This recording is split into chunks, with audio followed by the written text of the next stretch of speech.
ఆ జగదంబ అయినటువంటి రాజ్యశ్యామలాదేవి అనుగ్రహం వలన నేను ఈ ఫలితాలు మీ అందరికీ తెలియజేస్తున్నాను. అయితే ఈ వారం మీ అందరి కూడా ఒక ప్రత్యేకమైనటువంటి దీక్షా సమయం అని చెప్పబోతున్నాను. ఈ వారం మీరు దీన్ని పరిశీలించండి. ఈ వారం రాశి ఫలాలు చెప్పే ముందు ఇప్పుడు మీ కొన్ని రాశుల పేర్లు చెప్తున్నాను.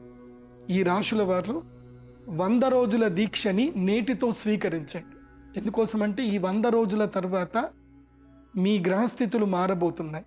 మీ అదృష్ట యోగము మీకు చెయ్యి జార విడబోతుంది. అంటే ఎవరికైనా సరే 3 సంవత్సరాలకు ఒకసారి రాజయోగం వస్తుంది.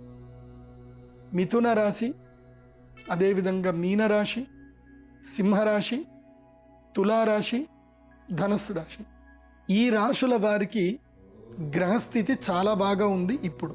కాబట్టి నేను చెప్పిన ఈ 5 రాశుల వారు ఈ 100 రోజులు కఠినమైనటువంటి దీక్షని స్వీకరించారు. జ్యోతిష్ శాస్త్ర పండితుల్ని సంప్రదించారు.